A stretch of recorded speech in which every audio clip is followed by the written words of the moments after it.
Okay, I'm back.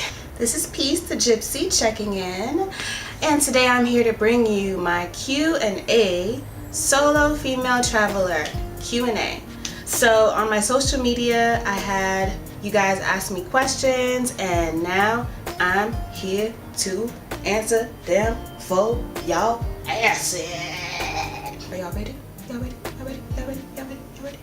Have you always wanted to travel? Yes, I have. Now, I think this might go a little bit into just my background. Basically, I'm the first American born in my family. All my family is from Jamaica. So I experienced going to Jamaica every summer. I was on a plane from like the age of like 4. So, you know, it's just something that has always been kind of ingrained in me. And then I also lived in Jamaica for a year when I was 5 years old. So I don't know if that has anything to do with it. I do kind of believe that sometimes how you're brought up does carry on with you into your adult life, but I don't believe that that's the primary factor. I believe that it's just a strong desire from within. Isn't it hard to travel without a partner or a group? And the answer is yes. I'm not going to sugarcoat it at all. It does get difficult, you know, but I think it takes a lot more balls to really just set out on your own and make your own plan and decide where you want to go, what you want to see. And there's a lot of freedom that comes with that too, because a lot of times when you're with a group, you kind of have to do some stuff that you may not necessarily want to do, but you're with a group. People ask me all the time, aren't you afraid of being robbed? Aren't you afraid of being kidnapped? Aren't you afraid of being raped? And I'm going to give you a very basic answer to this question. I don't see living abroad as any more dangerous than living in the States. And as long as you have common sense and you walk around with confidence that you know what's going on, you know what you're doing, I don't think that it's a problem at all. And to be honest, a lot of people, they thrive off, they don't necessarily, I don't want to say thrive. A lot of people, they feed into the fear, you know, because those questions are fear-based questions. If you're always thinking, I might get robbed or I might get raped or whatever abroad, then you're never gonna go. How do you start friendships from, outside of work? Of course, you'll get close to some people you work with, but how do you do that, outside of the job? I find it very difficult. It's very, very difficult. Even if you get out and you're sociable and you do things,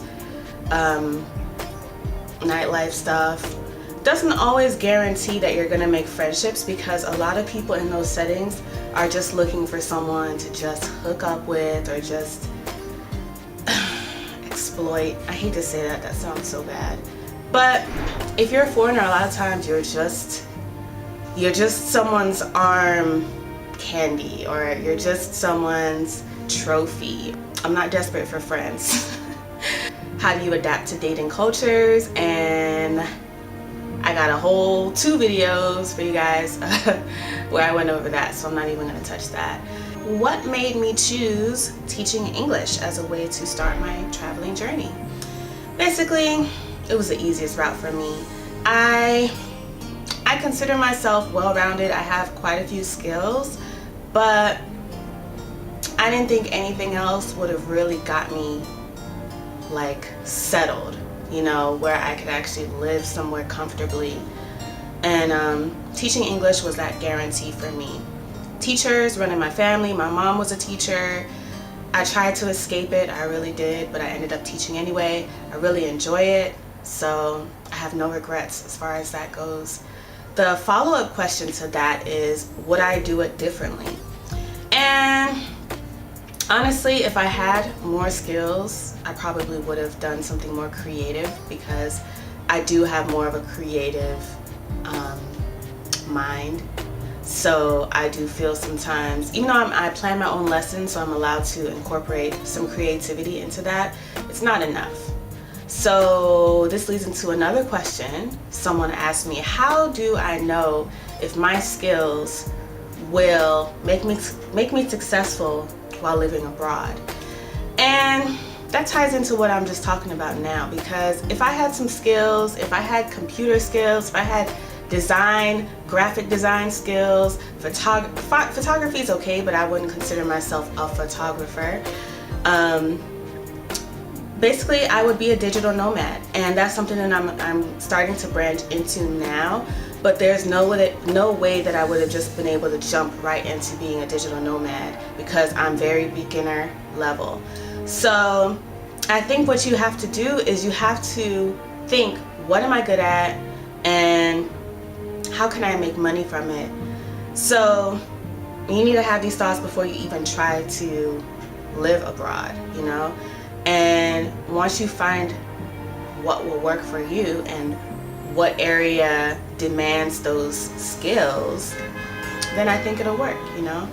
A lot of techies, a lot of computer graphic people, they do really well abroad, you know? Unfortunately, I don't have those skills. So I think teaching English is the easiest route to go. Even if it's not what you want to do, it's a good way to get your foot in the door. It's a good way to have some stable income, and I definitely recommend it. Do I plan to come back to the US? Answer to that question, I mean, I'm not going to say never, because of course at some point I will come back to the US, but not anytime soon. So once you have a taste of living abroad and how affordable and how stress-free it can be, it's so difficult. This is why I say reverse culture shock is so real. Also, I don't like the direction that the country is going in right now, so that's a no for me. Can I come with you? And it always makes me giggle. It's always really cute, but I'm very serious about the answer. The answer is yes, because I believe that anybody can do it. You know, people will say to me, oh, you're so brave, you're living solo, you're living abroad, this is so cool. But I honestly don't think it's anything that's just extravagant. I don't think it's anything that's just so spectacular, like, wow, you're so awesome. Like, it's a normal thing. You know, I'm just living my life like everybody else. I just chose to do it in a different country. So even if you have kids, I know people that travel with kids. I have a friend that just had a baby in another country and they're doing very well. So I think it's all about your mindset. It's like, you know, society would tell you, oh, you can't do this, you can't do that. If you start believing those things, then you'll never really achieve anything that you really want.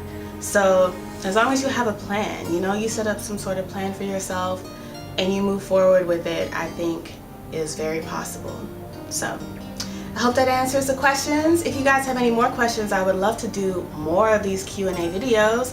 Please leave them down below, and don't forget to subscribe. And I'm gonna have some really big updates coming for you guys, so please stay tuned, and I will see you later. Bye.